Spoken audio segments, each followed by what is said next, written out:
بسم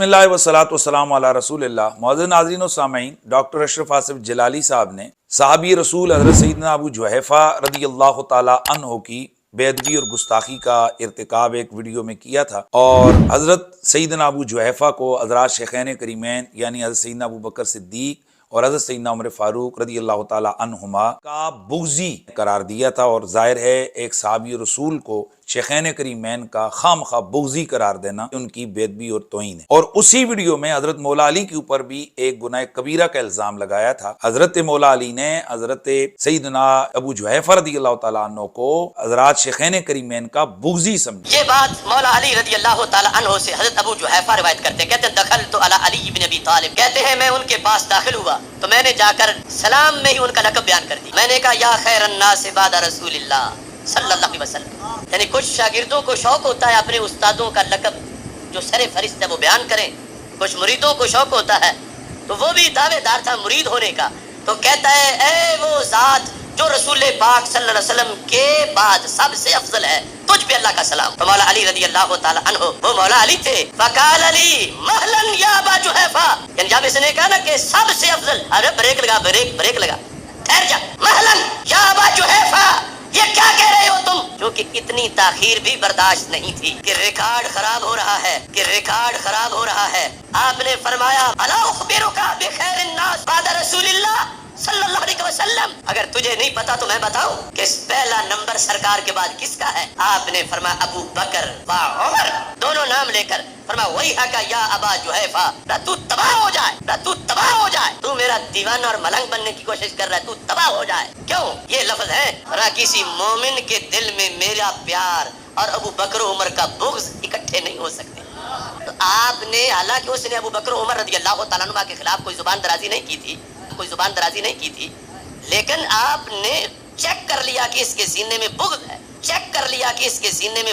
ابو بکر و عمر کا، ورنہ میرا پہلا نمبر کیوں بتاتا؟ ظاہر ہے کیسے ہو سکتا ہے کہ مولا علی ایک صحابی رسول کو شیخین کریمین کا بغضی سمجھیں؟ یہ یقیناً بارگاہ مولا مرتضیٰ کی بھی بے ادبی اور گستاخی تھی۔ میں نے یہ سوال مفتیان دعوت اسلامی کی خدمت میں پیش کیے تھے، ان کی طرف سے جو جواب آئے گا وہ تو بعد میں دیکھیں گے۔ بہرحال اشرف آصف جلالی صاحب کی طرف سے آج ایک پوسٹ وائرل کی گئی کہ جس میں تحریری طور پر اشرف آصف جلالی صاحب نے اپنی اس بے ادبی اور گستاخی سے توبہ اور رجوع کی ہے، اور انہوں نے اس میں لکھا ہے کہ تب تو واستغفر تو، کہ میں صحابی رسول کی اس بے ادبی پر اور جو گستاخی مجھ سے ہوئی ہے، میں اس پر اللہ کی بارگاہ میں توبہ کرتا ہوں اور میں استغفار کرتا ہوں۔ ہم ان کے اس عمل کی تحسین کرتے ہیں کہ انہوں نے ایک صحابی رسول کی بارگاہ میں جو بے ادبی اور گستاخی کی ہے اس سے انہوں نے رجوع کی ہے۔ تاہم ہماری ان سے گزارش ہے کہ جو اصل مسئلہ ہے وہ ہے رسول اللہ کے جگر کے ٹکڑے حضرت سیدہ زہرا پاک کی بے ادبی کا، تو وہ اپنی اس بے ادبی سے بھی وہ اپنے الفاظ واپس لیں، اور بعد ازاں جو اس کے بعد جو انہوں نے مزید بے ادبیاں کی ان تمام کے الفاظ کو واپس لیں اور اللہ کی بارگاہ میں سچے دل سے توبہ اور رجوع کریں، تاکہ یہ جو اہل سنت و جماعت کے اندر یہ جو جاری افتراق انتشار کی کیفیات ہیں ان کا خاتمہ ہو۔ میرے علم میں یہ بات نہیں ہے کہ جلالی صاحب نے اپنی اس بے ادبی اور گستاخی سے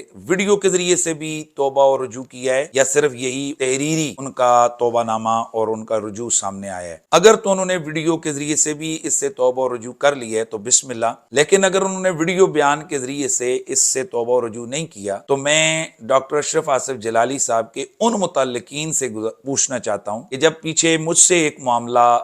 ہو گیا تھا کہ جس پر میں نے تحریری طور پر رجوع کیا تھا، تو جلالی صاحب کے متعلقین اور دیگر بہت سارے لوگوں کی طرف سے پورے ملک میں یہ شور ڈالا گیا، پوسٹیں لگائی گئیں کہ چونکہ جو جملے سرزد ہوئے تھے وہ ویڈیو میں ہوئے تھے، لہٰذا توبہ اور رجوع بھی ویڈیو ہی کے ذریعے سے ہوگا تو تب قابل قبول ہوگا، کیونکہ الحمدللہ ہم کسی معاملے پر ڈٹنے والے نہیں۔ میں نے اس سے دوبارہ ویڈیو کے ذریعے سے بھی ایک نہیں بلکہ 2 دفعہ میں نے رجوع کیا۔ تاہم میرا جلالی صاحب کے ان متعلقین سے سوال ہے کہ جنہوں نے میرے والے سے یہ پروپیگنڈا کیا تھا کہ تحریری طور پر رجوع قابل قبول نہیں ہے، میں ان سے پوچھنا چاہوں گا کہ یہ ایک صحابی رسول کی بے ادبی اور گستاخی ہوئی ہے، قابل قبول ہے؟ یہ صرف ان لوگوں کے لیے جنہوں نے میرے خلاف ویڈیوز بنائی تھیں، تاہم ہم پوچھنا چاہیں گے کہ کیا یہاں توبہ قابل قبول ہے یا نہیں؟ جلالی صاحب نے اپنے اس بے ادبی اور گستاخی سے توبہ اور رجوع تو کیا ہے، تاہم جلالی صاحب کی اس توبہ اور رجوع کی جو تحریر ہے اس کے جو کچھ مدرجات ہیں ان سے بہت سارے سوالات کھڑے ہوتے ہیں جو کہ میں آپ حضرات کے سامنے رکھنا چاہتا ہوں۔ جلالی صاحب سب سے پہلے تو لکھتے ہیں کہ ہمارے نزدیک صحابہ تو کجا تابعین کا ادب اور احترام بھی ضروری ہے۔ آگے جو انہوں نے صحابی رسول حضرت سیدنا ابو جحیفہ رضی اللہ تعالیٰ عنہ کی بے ادبی اور گستاخی کی تھی، اس کی وجوہات لکھتے ہیں کہ میں نے ایسا کیوں کیا تھا، تو اس میں تیسری وجہ وہ لکھتے ہیں کہ حضرت علی کے دور خلافت میں رفض زدہ بد عقیدہ لوگ اپنے آپ کو مولا علی کا محب ظاہر کرنے کے لیے ایسی گفتگو آ کر مولا علی سے کرتے تھے، یعنی جیسے حضرت ابو جحیفہ نے آ کر یا خیر الناس بعد رسول اللہ حضرت علی کی خدمت میں عرض کیا، تو یہ کہتے ہیں کہ ایسا چونکہ رافضی لوگ کرتے تھے، رفض زدہ لوگ، تو اس وجہ سے میں نے حضرت ابو جحیفہ کو بھی اسی کیٹیگری کا سمجھا۔ اور آگے چل کر وہ لکھتے ہیں کہ میرے علم میں حضرت ابو جحیفہ رضی اللہ تعالیٰ عنہ کا بطور صحابی ہرگز کوئی تعارف نہ تھا اور کسی اور سے بھی بطور صحابی تذکرہ نہ سنا تھا۔ صحابی تو کیا، میں ان کو تابعی سمجھ کر بھی گفتگو نہیں کر رہا تھا، میں نے انہیں صحابی یا تابعی نہیں بلکہ معاذ اللہ ایک بد عقیدہ شخص سمجھا۔ یعنی یہ کہتے ہیں کہ میرے جو گھٹیا جملے انہیں حضرت ابو جحیفہ کے لیے بولے تو اس وجہ سے کہ بھئی میں ان کو ایک بے ادب اور گستاخ سمجھ رہا تھا، ایک رافضی سمجھ رہا تھا۔ اب ظاہر ہے رافضی دو طرح کے ہوتے ہیں، ایک رافضی وہ جو حد کفر پر پہنچا اور کم از کم جو رافضی ہوتا ہے وہ بدعت تک پہنچا ہوتا ہے۔ تو گویا جلالی صاحب کے اپنے خود اس تحریر سے یہ اعتراف کر رہے ہیں وہ حضرت ابو جحیفہ رضی اللہ تعالیٰ عنہ کو ان کو علم نہیں تھا، لہذا ان کو ایک بد عقیدہ شخص وہ سمجھ رہے تھے۔ لیکن معزز ناظرین، آپ ان کی اس ویڈیو کے آغاز میں ذرا دیکھیں۔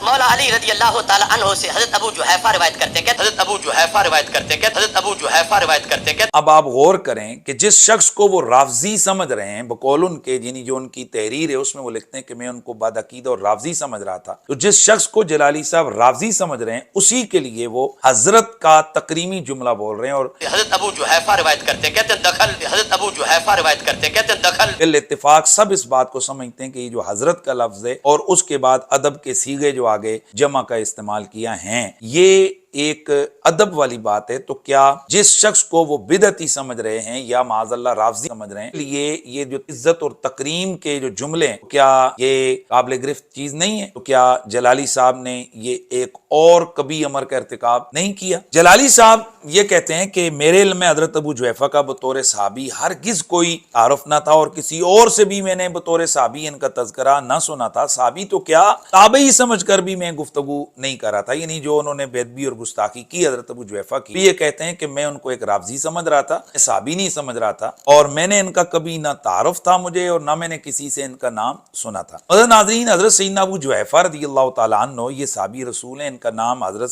وہب بن عبداللہ ہے اور وہب الخیر کے نام سے یہ مشہور ہیں۔ یہ کوئی عام صحابی نہیں ہے یا کوئی ایسی شخصیت نہیں ہے جو نامعلوم قسم کی شخصیت ہو، بلکہ یہ صاحب روایت صحابی ہیں۔ خود رسول اللہ صلی اللہ علیہ وآلہ وسلم سے بھی یہ حدیث روایت کرتے ہیں اور مولا کائنات مولا علی پاک اور دیگر صحابہ کرام سے بھی یہ روایت فرماتے ہیں۔ صحاح ستہ میں 80 سے زائد روایات اس صحابی رسول حضرت سیدنا ابو جحیفہ سے لی گئی ہیں، اور مسند احمد بن حنبل، مسند ابی یعلا، مستدرک الصحیحین، مصنف ابن ابی شیبہ، صحیح ابن حبان، سنن الکبریٰ للبیہقی اور معاجم طبرانی اور صحیح ابن خزیمہ، یہ جو چند مشہور اہل سنت کے حدیث کے متون ہیں، ان میں 320 سے زیادہ روایات ہیں اور کل ان 15-16 کتابوں کے اندر 400 سے زیادہ روایتیں اس صحابی رسول حضرت سیدنا ابو جحیفہ رضی اللہ تعالی عنہ سے کی گئی ہیں۔ اور پھر یہی صحابی رسول بڑی مشہور جو حدیثیں ہیں حضرات شیخین کریمین کی افضلیت کے اوپر جو روایات ہیں، ان کو خود جلالی صاحب جو ہے نا وہ پڑھ رہے تھے، اور پھر سیدہ کہلیہ الجنہ والی روایت، من سن سنتن حسنتن فاملہ والی جو روایت ہے، من رانی فی المنام کانما رانی فی الیقظہ، اور اسی طرح نماز میں صدل سے من والی روایت، سترے والی جو حدیث ہے، اور صحابہ کرام حضور کے وضو کے پانی کو بطور تبرک لے جاتے تھے وہ والی جو روایت ہے، سود سے جو ہے نا وہ ممانعت والی روایت کے سود کھانے کھلانے لکھنے والے کے اوپر اللہ کی لعنت، اسی طرح کتے کے سمن کو لینے سے منع والی روایت، اور بہت ساری مشہور روایتوں کے یہ مرکزی راوی ہیں حضرت سیدنا ابو جحیفہ رضی اللہ تعالیٰ عنہ، اور جلالی صاحب یہ لکھ رہے ہیں کہ مجھے بطور صحابی بالکل ان کا کوئی تعارف نہ تھا، نہ ہی میں نے کسی سے ان کا بطور صحابی جو ہے نا وہ تذکرہ سنا تھا۔ اب اس پر ایک سوال کیا جا سکتا ہے جی کہ اس پہ اعتراض کیوں کر رہے ہیں؟ ایسا ہو سکتا ہے کہ کوئی شخص کسی صحابی کی شخصیت سے واقف نہ ہو اور اس سے اس طرح کا کلام کی بے ادبی میں ہو جائے، ایسا بالکل ہو سکتا ہے، سبقت لسانی ہو سکتی ہے، لیکن یہ تو ہم جیسے لوگوں کا معاملہ ہے نا کہ تو کم علم ہے، ان کا سطحی سے علم ہے اور حدیث کے علم سے کم فہم ہے وغیرہ وغیرہ، تو ہم جیسے لوگوں کا معاملہ ہے کہ ان سے بہت سارے ایسے صحابہ ہیں کہ جن سے روایت بھی لی گئی ہوگی لیکن ہمیں طور صحابی شاید ان کا تعارف نہیں ہوگا۔ جلالی صاحب تو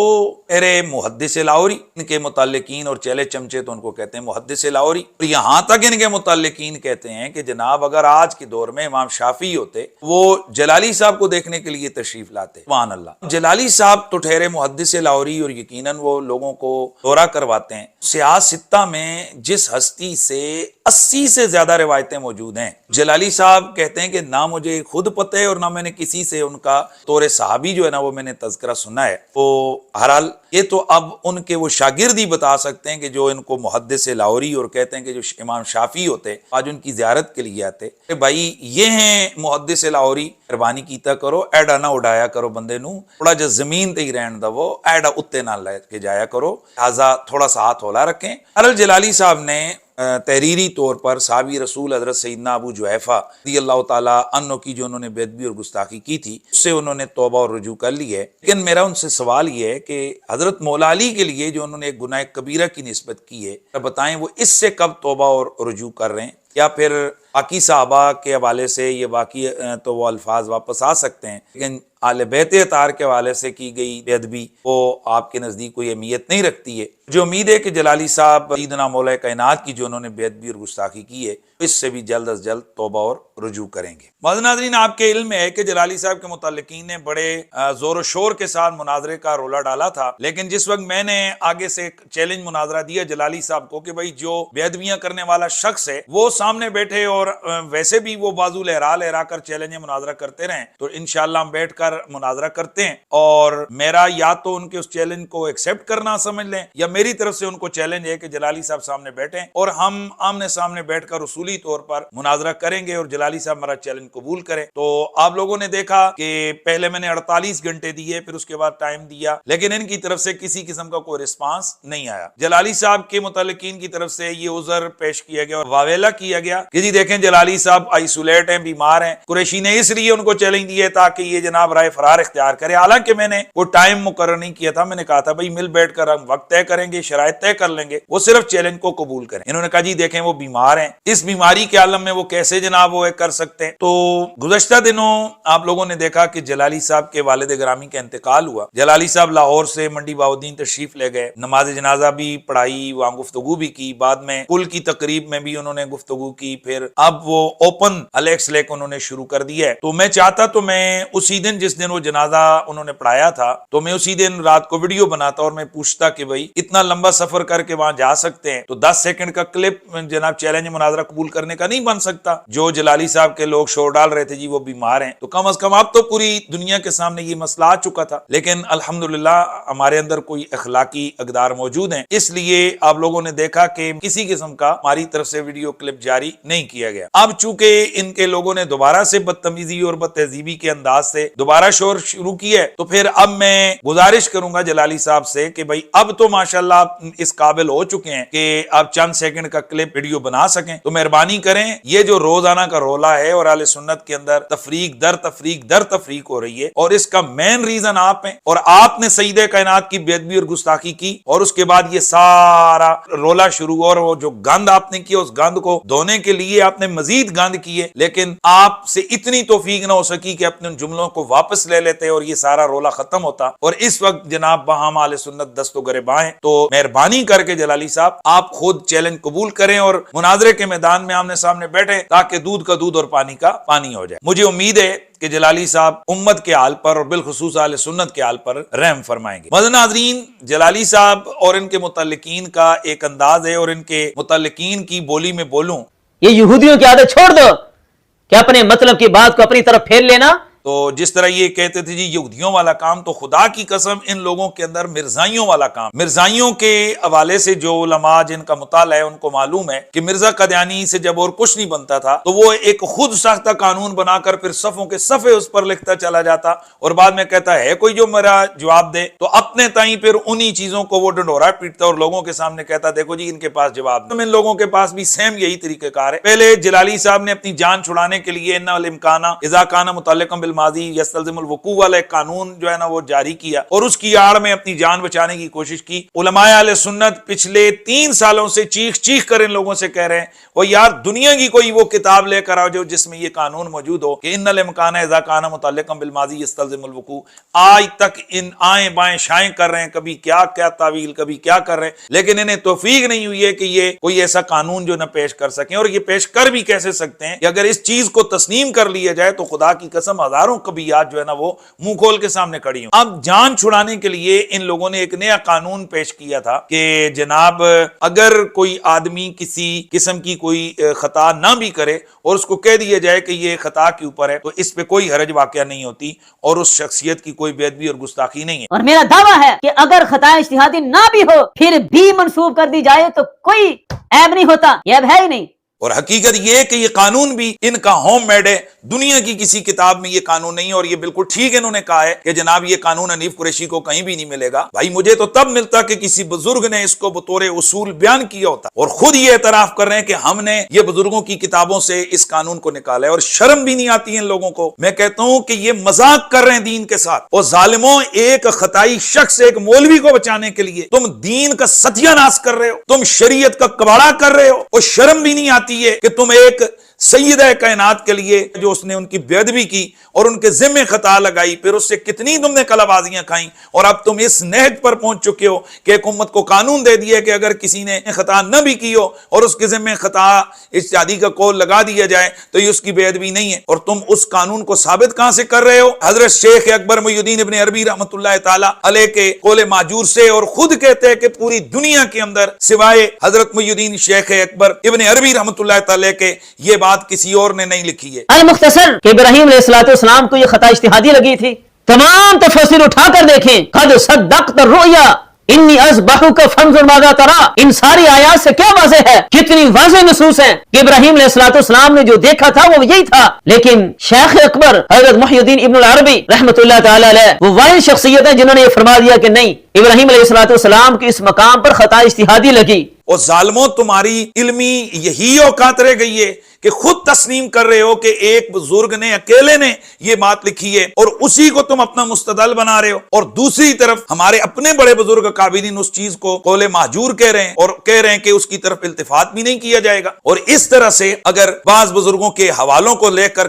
اصول بنا دیے جائیں تو کیا اہل علم اس بات کو نہیں جانتے ہیں کہ اہل سنت و جماعت کے جتنے بھی معتقدات ہیں، وضوریات اہل سنت ہوں یا دیگر ہوں، ہر ایک ہمارے عقیدے کے خلاف بڑے بڑے بزرگوں کی کتابوں میں سے کوئی نہ کوئی قول ماجور متروک اور کوئی نہ کوئی ان کا تفرد جو ہے نا وہ مل جائے گا۔ یہ خود اعلی حضرت فاضل بریلوی رحمۃ اللہ تعالی علیہ مطلع القمرین شریف کے اندر یہ کہتے ہیں کہ اگر اس طرح سے حوالے کسی بزرگ کی کتابوں کے اٹھا کر عقائد کے معاملے میں ان کو جناب استعمال کر کے قانون بنانے شروع کر دیے جائیں تو اس وقت تو 2 ثلث شریعت درم و برم ہو جاتی ہے کہ وہ مسائل تو اقل قلیل ہیں جن میں کوئی قول شاذ خلاف پر نہ مل سکے، بہت مسائل مسلمہ مقبولہ جنہیں ہم اہل حق اپنا دین و ایمان سمجھے ہوئے ہیں ان کے خلاف میں بھی ایسے اقوال مرجوحہ مجروحہ محجورہ متروکہ بتلاش مل سکتے ہیں۔ کتابوں میں غص و سمین اور رطب و یابس کیا کچھ نہیں ہوتا، مگر خدا سلامت تباہ دیتا ہے تو صحیح و سکم میں امتیاز میسر ہوتا ہے۔ اعلیٰ حضرت واضح لکھ رہے ہیں کہ اس طرح سے حوالے اکٹھے کر کے بیان کرنے سے معاملہ نہیں ہوتا ہے، دیکھا جائے گا کہ بزرگوں نے کس چیز کو کیا کیا۔ اس طرح سے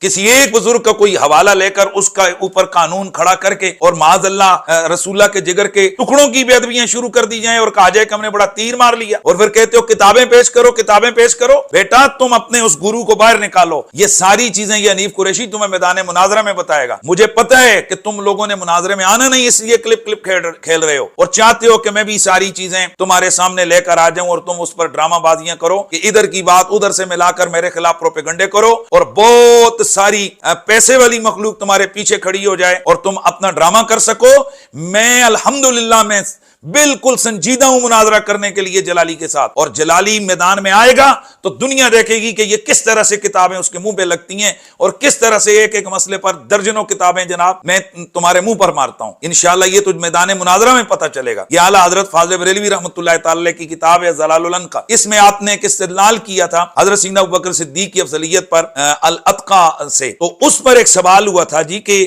یہ جو آیت ہے الاتقا، تو اس کے بارے میں تو بعض مفسرین نے کہا ہے کہ یہ تقی کے معنی میں، لہذا آپ کا تو استدلال درست نہیں ہے۔ تو اعلیٰ حضرت فاضل بریلوی رحمۃ اللہ تعالی نے اس کے جواب کے لیے کچھ مقدمات قائم کیے، تو اس میں ایک مقدمہ یہ ہے کہ کچھ تفاسیر میں نقل ہو جانا اس بات کو لازم نہیں کرتا کہ ہم اس کو بھی تسلیم کر لیں۔ یعنی اعلیٰ حضرت فاضل بریلوی فرماتے ہیں کہ بھائی اگر کسی ایک مسئلے پر کچھ تفاسیر میں کوئی اقوال آ بھی جائیں تو ہم ان کو ضروری نہیں کہ ہم ان کو جو ہے وہ تسلیم کر لیں۔ تو اب وہ جو قول مہجور ہے اگر کسی بزرگ کی کتاب میں آ بھی گیا ہے تو پھر ہم اس کو کیسے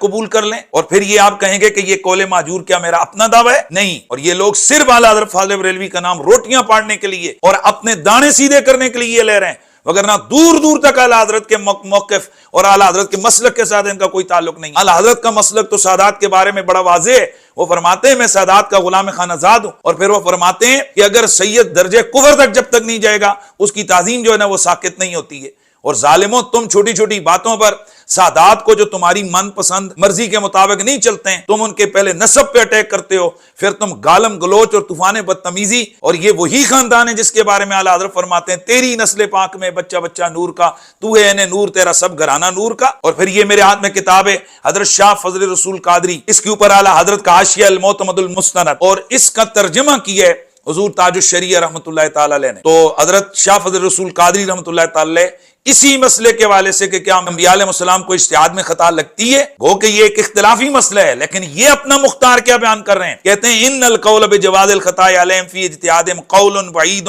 مہجور فلا یلتفت الیہ، اور اعلیٰ حضرت فاضل بریلوی نے یہاں پر خاموشی اختیار کی، گویا وہ ان کے موقف کے ساتھ ہیں۔ اور پھر اس کا ترجمہ کیا حضور تاج الشریعہ نے کہ اس کے سوا یہ بات بھی ہے کہ نبیوں سے ان کے اجتہاد میں خطا کے جائز ہونے کا قول صحت سے دور مہجور ہے، اور تم مہجور قول کو اپنا موقف بنا کر اور اپنے موقف پر بطور دلیل پیش کرتے ہو، اور ڈوب مرو، شرم کرو، پھر نام لیتے ہو کہ سیدی اعلیٰ حضرت کے ماننے والے ہیں۔ انشاءاللہ یہ جو مسئلہ اجتہاد انبیاء ہے نا بیٹا، اس کے حوالے سے جس دن حنیف قریشی نے نا حوالے سامنے رکھے تو تمہارے ہر راستے سے انشاءاللہ دھواں نکلے گا، وہ انتظار کرو، اور وہ میں مناظرے کا انتظار کر رہا ہوں۔ اور اب کوئی آئیں بائیں شائیں نہ کرو، یہ کلپ کے اندر قوم کو مت الجھاؤ، نکالو اپنے اس بڑے کو باہر، اور اب ایک دوسری کرو۔ اور میں ایک بار پھر تمام پاکستان کے علماء سے، اور شرم سے ڈوب کے مر جانا چاہیے تھا سب کو، کہ جناب پہلے کہتے تھے جی کوئی مناظرے کے لیے ہے، مناظرے کے لیے ہے، وہ کدھر گئے پھکڑ باز خطیب جو کہتے تھے جی ہم سے ٹکٹ لے لو، ہم سے لے لو۔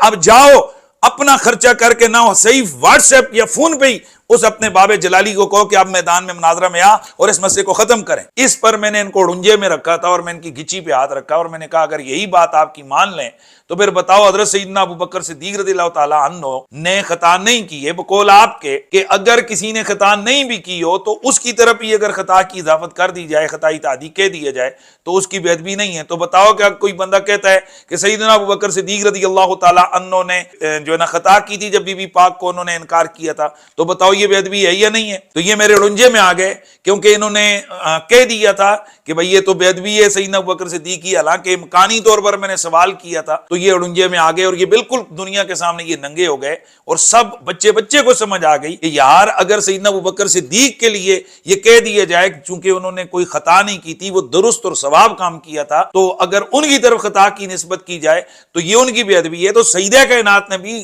کوئی خطا نہیں کی تھی، انہوں نے درست کام کیا تھا، قرآن کے ظاہری عموم پر عمل کیا تھا، تو ان کی طرف خطا کی اضافت کی جائے تو یہ ان کی بے ادبی کیوں نہیں؟ اب انہوں نے ایک پینترا بدلا ہے، ان کی طرف سے کہا گیا، پہلے تو کہا گیا جی کہ قانون ہمارا ہے، تو پھر قریشی کون ہوتے اس کو بیان کرنے والا؟ واہ میں صدقے جاؤں۔ اب یہ چونکہ میرا قانون ہے، حنیف قریشی کے پاس اس قانون کی کوئی دلیل نہیں ہے، نہ اس کے پاس کوئی کتاب ہے، نہ اس کے پاس کوئی حوالہ ہے، نہ اس نے کبھی یہ قانون پڑھا ہوگا، تو میرا قانون لگا کر تسلیم کر رہا ہے کہ یہ ایک قانون ہے اور اس کے مطابق میرے قول کو گستاخی نہ قرار دیا جائے۔ مطلب مدرسے کے پیچھے بیٹھے رہے ہو، جو چپڑ باتیاں کیا لفظ بولا تھا وہ تمہیں میرا خیال ہے صحیح تمہیں پتہ ہے کہ وہ کیا کی ہیں تم، وگرنہ ایک عام سے طالب علم کو بھی پتہ ہے جو جس نے مناظرہ پڑھا ہوا ہے کہ کبھی کبھی مسلمات قسم سے دلیل جو ہے نا وہ سامنے رکھی جاتی ہے، تو تم نے ایک قانون بنایا، میں نے تو تمہارے بنائے ہوئے قانون پر تم پر سوال کھڑا کیا تھا، جس کے اڑنجے میں تم آ گئے، اور الحمدللہ علماء دیکھ رہے ہیں کہ تم لوگوں کی حالت کیا بنی ہوئی ہے علمی حوالے سے۔ بہرحال ابھی ان لوگوں نے ایک نیا پینترا بدلا اور کہتے ہیں کہ مسئلہ اجتہادی میں اگر کسی کی طرف اگر خطا کی نسبت کر دی جائے اور نفس الامر میں اگر وہ خطا نہ بھی ہو تو گستاخی نہیں ہے۔ اور پھر کہا جی کہ ابو بکر صدیق رضی اللہ تعالیٰ عنہ کے لیے اس لیے یہ نہیں کہہ سکتے کہ انہوں نے نص پر عمل کیا تھا، لہذا جہاں نص پر عمل ہو وہاں پر اجتہاد نہیں ہوتا۔ سیدنا صدیق اکبر رضی اللہ تعالیٰ عنہ کے سامنے بالکل نص موجود تھی، اور جہاں نص ہو وہاں تو اجتہاد ہوتا ہی نہیں۔ اتنا بھی پتا ہوتا تو آج یہ باتیں نہ کرتا۔ اجتہاد کے لیے تو ہوتا ہی ہے کہ نص صراحتاً نہ ہو، وہ تو نص پر عمل کر رہے تھے، لہذا وہاں اجتہاد تھا ہی نہیں، تو وہاں غلطی کی بات کرنا، پھر اس طرف لے جانا، میرے قانون کے اوپر لے آنا، وہاں سب کچھ ہو ہی نہیں سکتا۔ اب ہم ان سے پوچھنا چاہتے ہیں کہ یہ نص کیا صرف حدیث کی ہوتی ہے، یہ قرآن کی بھی ہوتی ہے؟ انہوں نے اب یہ قانون تو بیان کیا ہے لیکن ان کو سمجھ نہیں ہے، یہ پھر جناب چاروں شانے چت ہو کر میرے اڑنجے میں آ گئے اور یہ پھر ایک دفعہ ایک گچی سے پکڑے گئے۔ ارے بھائی، خود انہوں نے تسلیم کر لیا ہے کہ حضرت سیدنا ابو بکر صدیق نے اجتہاد نہیں کیا، کیونکہ وہ نص پر عمل کر رہے تھے، حدیث موجود تھی، اس نص پر انہوں نے عمل کیا ہے۔ تو انہوں نے واضح طور پر کہہ دیا کہ جب کوئی ہستی نص پر عمل کر رہی ہو تو وہ اجتہاد نہیں ہوتا، لہذا اس کی طرف خطا کی نسبت نہیں کی جا سکتی۔ تو میں پوچھنا چاہتا ہوں، یوصیکم اللہ فی اولادکم، جو حضرت سیدہ کائنات جس پر عمل کر رہی تھی قرآن کے ظاہری عموم پر، کیا وہ نص نہیں ہے؟ بھائی کیا سیدہ کائنات معاذ اللہ وہ کوئی کسی کہانی کی کتاب پر عمل فرما رہی تھی کہ جناب آپ کہتے ہو کہ حضرت سیدنا ابو بکر صدیق نص پر عمل کر رہے تھے تو وہاں پر اجتہاد نہیں ہوتا، اور اجتہاد نہیں ہے تو خطا نہیں ہے، اور سیدہ کائنات چونکہ عمل کر رہی تھی عموم پر تو وہاں پر اجتہاد تھا اور خطا تھی؟ ارے کیا تمہاری عقل گھاس چرنے گئی ہوئی ہوتی ہے جب یہ باتیں کر رہے ہوتے ہو؟ تمہیں معلوم نہیں ہے کہ بھائی جب حضرت سیدنا ابو بکر صدیق اگر نص پر عمل کر رہے ہیں تو نبی کے صحابہ کے اس بات پر اجماع علماء اصولیوں نے لکھا ہوا ہے کہ بی بی پاک نے بھی قرآن کی نص پر عمل کیا اور قرآن کے عموم پر عمل کیا، اجماع ہے اس پر رسول اللہ کے صحابہ کا۔ ظالموں، تمہیں حیا نہیں آتی ہے کہ خود ساختہ قانون بناتے ہو اور پھر اس میں اڑیکے میں آتے ہو اور رنجے میں آ جاتے ہو؟ تو الحمدللہ العظیم اس دفعہ پھر یہ چاروں شانے چیت یہ پھر میری کڑکی میں آ گئے ہیں، اور یہ اپنے منہ سے انہوں نے میرا دعویٰ تسلیم کر لیا ہے کہ جہاں نص ہو وہاں اجتہاد نہیں ہوتا۔ اور میں پچھلے اتنے عرصے سے میں بھی تو یہی چیخ رہا ہوں کہ جہاں بی بی پاک کے نص موجود ہے اور انہوں نے عمل کیا ہے نص کے اوپر، تو جب نص میں عمل ہو تو وہاں پر خطا کیسی؟ تم نے خود مانا ہے کہ جو ہستی نص پر عمل کر رہی ہو اس کی طرف خطا اجتہادی کی کا حکم بھی نہیں لگا سکتے، اگر لگائیں گے تو بےدبی ہوگی۔ لہذا ایک دفعہ پھر میرا دعویٰ ثابت ہو گیا کہ بی بی پاک وہ بھی تو نص پر عمل کر رہی ہیں، لہذا نص پر عمل کرنے کی وجہ سے بی بی پاک کو تم نے انہیں خطا پر اور بعد ازاں خطا اجتہادی پر کیسے کہہ سکتے ہو؟ الحمدللہ میرا دعویٰ یہاں بھی ثابت ہو گیا۔ معزز ناظرین و سامعین، میں انتظار کر رہا ہوں دارالافتاء اہل سنت کی طرف سے آنے والے جوابات کا۔ انشاءاللہ جب ان کی طرف سے میرے بالخصوص جو ابتدائی سوالات ہیں جب ان کا جواب آئے گا تو اس کے بعد انشاءاللہ میں اس حوالے سے بھی کچھ چیزیں پیش کروں گا، گزارشات پیش کروں گا۔